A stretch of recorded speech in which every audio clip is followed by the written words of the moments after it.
নমস্কাৰ মিডিয়াটিনৰ হৈতে ষ্টুডিঅ'ত মই প্ৰিয়ংকা চীনৰ ষড়যন্ত্ৰৰ বাবে গভীৰ সংকটৰ সন্মুখীন হৈছে অসমৰ চাহ উদ্যোগ দেশৰ ৰপ্তানি ব্যৱস্থাক প্ৰভাৱিত কৰিবলৈ চীনে ৰচিছে বিশেষ কূটকৌশল জাহাজেৰে সামগ্ৰী ৰপ্তানি কৰিবলৈ ব্যৱহাৰ কৰা কণ্টেইনাৰৰ কৃত্ৰিম নাটনিৰ সৃষ্টি কৰিছে চীনে তাৰ ব্যাপক প্ৰভাৱ পৰিছে অসমৰ চাহ উদ্যোগত কলকাতা উৰিষ্যাৰ দৰে দেশৰ পূব প্ৰান্তৰ বন্দৰসমূহত ব্যাপক নাটনি হৈছে কণ্টেইনাৰৰ চীনে বহু কণ্টেইনাৰ এই বন্দৰসমূহৰ পৰা লৈ গৈ নিজৰ বন্দৰসমূহত জমা কৰি থৈছে কণ্টেইনাৰৰ অভাৱৰ বাবে বিশাল পৰিমাণৰ অৰ্ডাৰ থকাৰ পিছতো অসমৰ বহু চাহ বাগিচাৰ চাহ এবাৰ ৰপ্তানি কৰিবলৈ সক্ষম হোৱা নাই ইৰাণ আমেৰিকাৰ দৰে বিদেশী ৰাষ্ট্ৰৰ পৰা বহু অৰ্ডাৰ থকাৰ পিছতো অসমৰ পৰা চাহ ৰপ্তানি কৰিব পৰা নাই চাহ উদ্যোগীসকলে চৰকাৰক বিষয়টো অৱগত কৰি দেশৰ পশ্চিম প্ৰান্তৰ বন্দৰসমূহৰ পৰা চাহ ৰপ্তানিৰ ব্যৱস্থা কৰিবলৈ অনুৰোধ জনাইছে আফ্ৰিকাৰ দেশসমূহৰ লগতে বাণিজ্য চলা দেশৰ পশ্চিম প্ৰান্তৰ বন্দৰসমূহত কিছু সংখ্যক কণ্টেইনাৰ আছে চীনে এনেধৰণৰ কণ্টেইনাৰসমূহ জমা কৰি থৈ কৃত্ৰিম নাটনিৰ সৃষ্টি কৰি ভাৰতৰ ৰপ্তানি ব্যৱস্থাটোক প্ৰভাৱিত কৰাৰ ষড়যন্ত্ৰ কৰাৰ সন্দেহ প্ৰকাশ কৰিছে ভাৰতীয় চাহ বৰ্ডৰ অধ্যক্ষ প্ৰভাত কমল বেজবৰুৱাই এইবাৰ আমি লক্ষ্য কৰিছোঁ যে এনেই যিবোৰে মানে চাহ কিনে য'ত ঘৰত খায় তেনেকুৱা ডিমাণ্ড মানে তেনেকুৱা অফটেকটো কমি গ'ল আগতকৈ যোৱা বছৰটো সেইকাৰণে এপিনে আমাৰ প্ৰডাকশ্যন কম সিপিনে আমাৰ ডিমাণ্ড কম হোৱাৰ কাৰণে দাম কম এক্সপৰ্ট নাইকিয়া হ'ল একেবাৰে কণ্টেইনাৰ নাই কলিকতা ইষ্টাৰ্ণ পৰ্টবোৰৰ পৰা হালদিয়া কলিকতা কণ্টেইনাৰ এভেইলেবিলিটি একেবাৰে নাই চাহটো কণ্টেইনাৰৰ ভিতৰত সোমোৱাই ইয়াৰ পৰা পঠায় কণ্টেইনাৰবোৰ কিবা কাৰণত নাইকিয়া হৈ গ'ল আমি শুনিছোঁ যে চাইনাই চব কণ্টেইনাৰবোৰ লৈ পেলাই তেওঁলোকৰ কিবা কব্জা কৰি ৰাখিছে কি উদ্দেশ্যত ক'ব নোৱাৰোঁ হয়তো বিশেষকৈ আমাক অপকাৰ কৰিবৰ কাৰণেই কৰিছে নেকি কাৰণ মানে এই ইষ্টাৰ্ণ ছাইডৰ পৰা কণ্টেইনাৰবোৰ নাইকিয়া হৈছে ৱেষ্টত অলপ আছে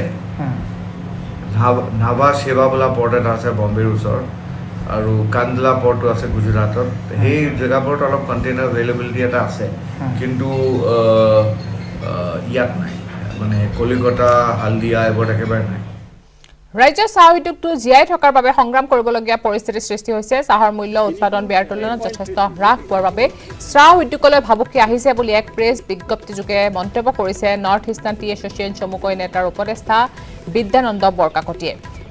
বিজ্ঞাপনটোৰ বৰকাকতিয়ে উল্লেখ কৰিছে যে ইফালে উৎপাদিত চাহৰ মূল্য প্ৰতি কিলোগ্ৰামত 44.19 টকাকৈ হ্ৰাস পাইছে যি হাৰত বিগত বৰ্ষৰ তুলনাত প্ৰায় 18% কম আনফালে আকৌ চাহ শ্ৰমিকৰ মজুৰি বৃদ্ধি আৰু অন্যান্য আনুষংগিক কাৰণত চাহৰ উৎপাদন ব্যয় বৃদ্ধি পাইছে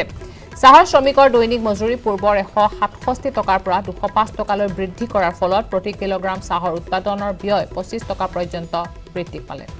আকৌ ৰাসায়নিক সাৰ কীটনাশক ঔষধ ডিজেল প্ৰাকৃতিক গেছ কয়লা আৰু পৰিবহণ ব্যয় বৃদ্ধি পোৱাত প্ৰতি কিলোগ্ৰাম মেট্টি অৰ্থাৎ চাহৰ উৎপাদনৰ ব্যয় 7 টকাকৈ বাঢ়িছে এই সকলোবোৰ দিশৰ পৰিপ্ৰেক্ষিতত ৰাজ্যৰ চাহ উদ্যোগত এক ব্যাপক হাৰত নেতিবাচক প্ৰভাৱ পৰাত দেখা পোৱা গৈছে একেটা প্ৰেছ বিজ্ঞপ্তিযোগে নৰ্থ ইষ্টাৰ্ণ টি এছ'চিয়েশ্যনৰ অধ্যক্ষ সুনীল জালানে উল্লেখ কৰা মতে গুৱাহাটীৰ চাহ নিলাম কেন্দ্ৰত বিগত বৰ্ষৰ তুলনাত চলিত বৰ্ষত বিক্ৰী নোহোৱাকৈ থকা মেট্টিৰ পৰিমাণ দুগুণ বেছি চমুকৈ নেতাৰ উপাধ্যক্ষ কমল জালানে বিজ্ঞপ্তিটোত উল্লেখ কৰি কয় যে চলিত বৰ্ষত জানুৱাৰী মাহৰ পৰা জুন মাহলৈ অসমত মুঠ চাহৰ উৎপাদন 41 মিলিয়ন কিলোগ্ৰামতকৈ কম যিটো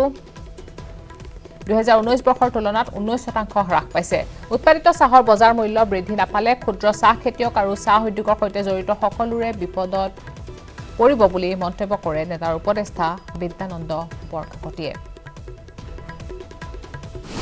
চাহ উদ্যোগটো এটা অভাৱনীয় সংকটৰ মাজেদি পাৰ হ'ব লগা হৈছে আমাৰ যিটো গুৱাহাটী টি অকশ্যন চেণ্টাৰৰ এভাৰেজ প্ৰাইচ সেইটো যোৱা বছৰৰ তুলনাত 44 টকা কম মানে 18% যোৱা বছৰৰ তুলনাত এই বছৰ অকশ্যনৰ এভাৰেজটো কম হৈছে মানে আমাৰ যিটো কষ্ট অফ প্ৰডাকশ্যন সেই কষ্ট অফ প্ৰডাকশ্যনটো বহুতখিনি বাঢ়ি গৈছে এটা টি ইণ্ডাষ্ট্ৰিটো এটা সংকটৰ মাজেদি গৈছে স্মল টি গ্ৰ'ৱাৰসকলে তেখেতসকলৰ গ্ৰীণ লিফৰ প্ৰাইচটো যিমান পাব লাগিছিল তেখেতসকলেও পোৱা নাই আৰু এই বছৰ 35% চাহ মানে অকশ্যনত বিক্ৰী নোহোৱাকৈ আছে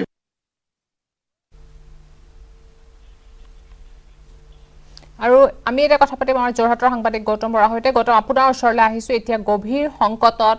অসমৰ চাহ উদ্যোগ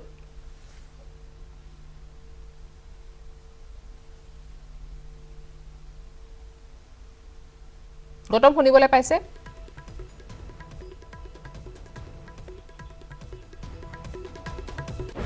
উৎপাদিত চাহৰ বজাৰ মূল্য বৃদ্ধি নাপালে ক্ষুদ্ৰ চাহ খেতিয়কে আৰু চাহ উদ্যোগৰ সৈতে জড়িত সকলোৱে এতিয়া বিপদত পৰিব বুলি মন্তব্য কৰিছে নেতাৰ উপদেষ্টা বিদ্যানন্দ বৰকাকতিয়ে আমি তেওঁৰ মন্তব্য শুনিলো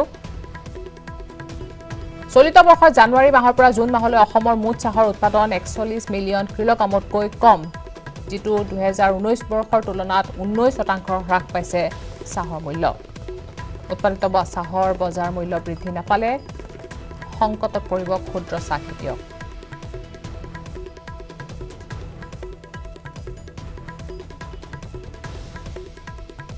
আমি সংযুক্ত হৈছো আমাৰ যোৰহাটৰ সাংবাদিক গৌতম বৰাৰ সৈতে গৌতম আপোনাৰ ওচৰলৈ আহিছো আৰু এতিয়া গভীৰ সংকটত অসমৰ ক্ষুদ্ৰ চাহ খেতিয়ক আৰু চাহ উদ্যোগটো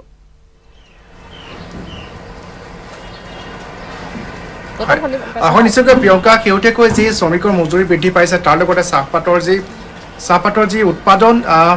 ব্যয় বৃদ্ধি পাইছে আৰু তাৰ বিপৰীতে চাহৰ বজাৰত চাহৰ চাহিদা হ্ৰাস পাইছে আৰু তাৰ বাবে গভীৰ সংকটৰ দিশলৈ আহিছে চাহ উদ্যোগটো আৰু তাৰ লগতে যিসকল ক্ষুদ্ৰ চাহ খেতিয়ক আছে তেওঁলোকে নিম্ন মানদণ্ডৰ পাত দিয়াৰ পাছত যাতে চাহৰ গুণগত মান নকমে তাৰ বাবে যি কেঁচা চাহপাতৰ মূল্যও হ্ৰাস পাইছে আমি জানিবলৈ পাইছোঁ ভাৰতীয় চাহ বোৰ্ডৰ অধ্যক্ষ প্ৰভাত কমল বেজবৰুৱা ডাঙৰীয়াই আমাক জানিবলৈ দিছে আৰু তাৰ মাজতে শেহতীয়াকৈ এক ভাবুকি কঢ়িয়াই আনিছে অসমৰ চাহ উদ্যোগলৈ সেয়া হৈছে চীনৰ এক ষড়যন্ত্ৰ যি কথা ইতিমধ্যে আমি নিউজ 18 অসম নৰ্থ ইষ্টত সম্প্ৰচাৰ কৰিছোঁ যে ভাৰতীয় চাহ বোৰ্ডৰ অধ্যক্ষগৰাকীয়ে আমাক জানিবলৈ দিছে সেই কথা যে এই বছৰ ইৰাণ আমেৰিকাৰ দৰে ৰাষ্ট্ৰৰ পৰা বহু অৰ্ডাৰ আছিলে বহুত চাহৰ চাহিদা অনুসৰি অৰ্ডাৰ আছিলে আৰু তাৰ বিপৰীতে কিন্তু তেওঁলোকে সেইসমূহ চাহ ৰপ্তানি কৰিব পৰা নাই বিশেষকৈ অসমৰ যিসকল চাহ উদ্যোগী আছে তেওঁলোকে যিসকল এক্সপৰ্টাৰক সেই চাহসমূহ দিয়ে আৰু তেওঁলোকে দি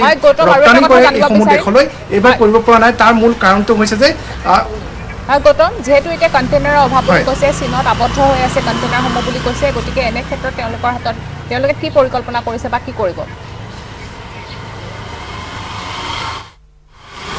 হয় নিশ্চয়কৈ প্ৰিয়ংকা যিহেতু ভাৰতৰ পূব দিশে থকা যিসমূহ বন্দৰ আছে পূব প্ৰান্তৰ বন্দৰ অৰ্থাৎ উৰিষ্যা কলকাতাত থকা বন্দৰসমূহত কণ্টেইনাৰৰ অভাৱ হৈছে তাৰ বাবে এইসমূহ চাহপাত ৰপ্তানি কৰিব পৰা নাই গতিকে ইতিমধ্যে অসম চৰকাৰৰ মুখ্যমন্ত্ৰীগৰাকীৰ সৈতে কথা পাতিছে অসমৰ চাহ উদ্যোগী সকলৰ লগতে যে ভাৰতীয় চাহ বোৰ্ডৰ অধ্যক্ষ আছে আৰু যে মিনিষ্ট্ৰী অফ কমাৰ্চ কেন্দ্ৰীয় চৰকাৰ তেওঁলোকৰ সৈতে ইতিমধ্যে আলাপ আলোচনা হৈছে আৰু তেওঁলোকে বিচাৰিছে চাহ উদ্যোগীসকলে বিচাৰিছে যে অন্য এটা পথেৰে এই চাহপাতসমূহ যাতে পশ্চিম প্ৰান্তত থকা যিসমূহ বন্দৰ আছে অৰ্থাৎ গুজৰাট মুম্বাইত যিসমূহ বন্দৰ আছে সেই বন্দৰসমূহলৈ যদি লৈ যাব পৰা যায় তেনেহ'লে তাৰ পৰা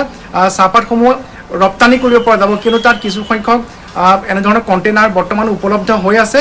আৰু কেৱল পূব প্ৰান্তৰ যিসমূহ বন্দৰ আছে সেই বন্দৰসমূহতে বৰ্তমান কণ্টেইনাৰৰ অভাৱ আৰু ভাৰতৰ দক্ষিণ প্ৰান্তৰ অৰ্থাৎ চেন্নাই ফালে যিসমূহ বন্দৰ আছে সেই বন্দৰসমূহতো যিমান অনুপাতে থাকিব লাগে কণ্টেইনাৰ সেই অনুপাতে নাই আৰু তাৰ ফলতেই এই যিসকল চাহ উদ্যোগী আছে ভাৰতীয় চাহ বোৰ্ড আছে তেওঁলোকে আহ্বান জনাইছে চৰকাৰক যে তেওঁলোকক এটা যাতায়াত জলপথৰ ব্যৱস্থা কৰি দিব লাগে যাতে এই চাহপাতসমূহ নি তেওঁলোকে ভাৰতৰ যি পশ্চিম প্ৰান্তত থকা গুজৰাট আৰু মুম্বাইত থকা যিসমূহ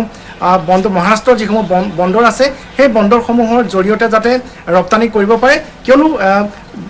বৰ্তমান বহু অৰ্ডাৰ আছে অৰ্থডক্স চাহৰ আৰু সেই অৰ্ডাৰসমূহৰ বিপৰীতে কিন্তু চাহপাতসমূহ ৰপ্তানি কৰিবলৈ সক্ষম হোৱা নাই তাৰ অন্যতম কাৰণ হৈছে এই কণ্টেইনাৰৰ অভাৱ আৰু ভাৰতীয় চাহ বোৰ্ডৰ অধ্যক্ষগৰাকীয়ে আমাক জানিবলৈ দিছে যে যিসমূহ আমদানি হয় আমদানিকৃত যিসমূহ সামগ্ৰী এইসমূহ বন্দৰলৈ আহে তাৰপিছত সেই কণ্টেইনাৰসমূহ খালী হয় আৰু খালী হোৱাৰ পিছত সেই কণ্টেইনাৰসমূহতে চাহপাতকে ধৰি অন্যান্য সামগ্ৰীসমূহ পুনৰ ৰপ্তানি কৰা হয় কিন্তু চীনে সেই খালী কণ্টেইনাৰসমূহো ভাৰতৰ বন্দৰসমূহৰ পৰা পুনৰ লৈ গৈছে আৰু তেওঁলোকৰ নিজস্ব যিসমূহ বন্দৰ আছে সেই বন্দৰসমূহত এক প্ৰকাৰ সেইসমূহ মজুত কৰি ৰাখিছে গতিকে এয়াই কৌশল বুলি ধাৰণা কৰা হৈছে যে ভাৰতৰ যিটো ৰপ্তানি ব্যৱস্থা আছে সেই ৰপ্তানি ব্যৱস্থাটোকে এক প্ৰকাৰ অচল কৰি পেলোৱা বা ভাৰতক খলঠেকত পেলোৱা এক কৌশল বুলি ধাৰণা কৰিছে আৰু চীনৰ এই কৌশলৰ পোনপটীয়া প্ৰভাৱ পৰিছে অসমৰ চাহ উদ্যোগৰ ওপৰত কিয়নো বৰ্তমানলৈকে অসমৰ পৰা যিমান পৰিমাণৰ চাহ ৰপ্তানি হ'ব লাগিছিলে সেই পৰিমাণৰ চাহ ৰপ্তানি কৰিবলৈ সক্ষম হোৱা নাই তাৰ একমাত্ৰ কাৰণ হৈছে কণ্টেইনাৰৰ অভাৱ আৰু ভাৰতীয় চাহ বোৰ্ডৰ অধ্যক্ষগৰাকীয়ে আমাক জনাইছে যে ইয়াৰ এক সৰু সমস্যা নহয় ইয়াৰ প্ৰভাৱ ভাৰতীয় অসমৰ চাহ উদ্যোগৰ ওপৰত বিৰূপ প্ৰভাৱ পৰিছে বুলি তেখেতে আমাক জানিবলৈ দিছে প্ৰিয়ংকা হয় নিশ্চয়কৈ যেহেতু চাহ নিলাম কেন্দ্ৰত বিগত বৰ্ষৰ তুলনাত চলিত বৰ্ষত বিক্ৰী নোহোৱাকৈ থকা মেট্ৰিৰ পৰিমাণ প্ৰায় দুগুণ বেছি বুলি জানিব পৰা গৈছে গতিকে এই ক্ষেত্ৰত কি ব্যৱস্থা বা কিবা পৰিকল্পনা কেনেধৰণৰ কথা ভাবিছে চিন্তা চৰ্চা কৰিছে প্ৰিয়ংকা ইয়াৰ হয় নিশ্চয়কৈ প্ৰিয়ংকা যিহেতু এনেধৰণে যিসমূহ ৰপ্তানি কৰিবলগীয়া যিসমূহ কোৱালিটি মানদণ্ড সম্পন্ন যিসমূহ চাহ আছে যিহেতু সেইসমূহ দেশলৈ ৰপ্তানি কৰিব পৰা নাই এক্সপৰ্টাৰসকলে সেইসমূহ চাহ বৰ্তমান মজুত কৰি ৰাখিব লগা হৈছে আৰু মজুত কৰাৰ লগে লগে তেওঁলোকে সেই গুদামসমূহৰ বা ৱেৰহাউচসমূহৰ ভাড়া ভৰিব লগা হৈছে তাৰ ফলত চাহপাতৰ মূল্য আৰু কমিবলৈ ধৰিছে আৰু ঠিক সেইদৰে লকডাউন থকাৰ বাবে বা কোভিড-19 পৰিস্থিতিৰ বাবে দেশৰ যিসমূহ ঠাইত বা ভাৰতৰ বাহিৰৰ যিসমূহ ঠাইত অসমৰ চাহৰ ব্যাপক চাহিদা আছিলে সেই ঠাইসমূহ বন্ধ হৈ থকাৰ বাবে যিসমূহ টি ষ্টল আছে বা মানুহৰ ঘৰত যেনেধৰণে চাহ ব্যৱহাৰ কৰা হয় হোটেল ৰেষ্টুৰেণ্ট পৰা আৰম্ভ কৰি যিসমূহ ঠাইত চাহৰ ব্যাপক ৰূপত ব্যৱহাৰ কৰা হয় সেই ব্যৱহাৰসমূহ কমি যোৱাৰ ফলত বৰ্তমান সময়ছোৱাত চাহৰ চাহিদা বহু পৰিমাণে কমিছে তাৰ এক প্ৰত্যক্ষ প্ৰভাৱ অসমৰ চাহ উদ্যোগৰ ওপৰত পৰা বুলি আমাক জানিবলৈ দিছে গতিকে আৰু শেহতীয়াকৈ কেঁচা চাহপাত লৈ যিটো সমস্যাৰ সৃষ্টি হৈছে সেই সন্দৰ্ভত ভাৰতীয় চাহ বৰ্ডৰ অধ্যক্ষগৰাকীয়ে আমাক জানিবলৈ দিছে যে যিসমূহ কোৱালিটি কেঁচা চাহপাত আছে সেইসমূহৰ উচিত মূল্য লাভ কৰি আছে কিন্তু বহু খেতিয়কে অতি কম মানদণ্ডৰ চাহপাত কেঁচা পাত দিছে আৰু সেই চাহপাতসমূহৰ মূল্য হ্ৰাস পাইছে বুলি জানিবলৈ দিছে কিয়নো গুণগত মানদণ্ড অটুট ৰখাৰ ক্ষেত্ৰত বৰ্তমান যিহেতু আন্তঃৰাষ্ট্ৰীয় বজাৰত অসমৰ চাহৰ মানৰ ওপৰত বহু গুৰুত্ব প্ৰদান কৰা হয় গতিকে সেই মানদণ্ড অটুট ৰখাৰ ক্ষেত্ৰত বৰ্তমান গুৰুত্ব আৰোপ কৰিছে চাহ উদ্যোগীসকলে তাৰ বাবে সেই যিসকল নিম্ন মানদণ্ডৰ চাহপাত আছে তাৰ বাবে সেই কেঁচা চাহপাতৰ মূল্য হ্ৰাস পাইছে বুলি আমাক জানিবলৈ দিছে আৰু আহ্বান জনাইছে ক্ষুদ্ৰ চাহ খেতিয়কসকলক যাতে তেওঁলোকে গুণগত মানসম্পন্ন চাহপাত উৎপন্ন কৰে আৰু তাৰ বিপৰীতে শেহতীয়াকৈ যে কণ্টেইনাৰক লৈ যি সমস্যাৰ সৃষ্টি হৈছে প্ৰিয়ংকা তাৰ বাবে ভাৰত চৰকাৰে যদি ব্যৱস্থা নলয় তেনেহ'লে অসমৰ যি চাহ উদ্যোগ তাৰ ওপৰত যে বহু বেয়া প্ৰভাৱ পৰিব সেই কথা ইতিমধ্যে নিশ্চিত হৈছে কিন্তু তেখেতে আমাক জানিবলৈ দিছে যে ইৰাণৰ পৰা বহু লাখ কোটি টকাৰ ইতিমধ্যে অৰ্ডাৰ আছিলে অসমৰ চাহৰ কিন্তু সেই চাহসমূহৰ সেই অৰ্ডাৰসমূহৰ বিপৰীতে কিন্তু এই চাহসমূহ ৰপ্তানি কৰিবলৈ বৰ্তমানলৈকে সক্ষম হোৱা নাই কেৱল কণ্টেইনাৰৰ অভাৱৰ বাবে প্ৰিয়ংকা হয় ধন্যবাদ জনাইছো গৌতম চলিত বৰ্ষৰ জানুৱাৰী মাহৰ পৰা জুন মাহলৈ অসমত মুঠ চাহৰ উৎপাদন 41 মিলিয়ন কিলোগ্ৰামতকৈ কম যেটো 2019 বৰ্ষৰ তুলনাত 19% হ্ৰাস পাইছে উৎপাদিত চাহৰ বজাৰ মূল্য বৃদ্ধি নাপালে ক্ষুদ্ৰ চাহ খেতিয়ক আৰু চাহ উদ্যোগৰ সৈতে জড়িত সকলোৱে যে বিপদত পৰিব এই মন্তব্য কৰিছে নেতাৰ উপদেষ্টা বিদ্যানন্দ বৰকটীয়ে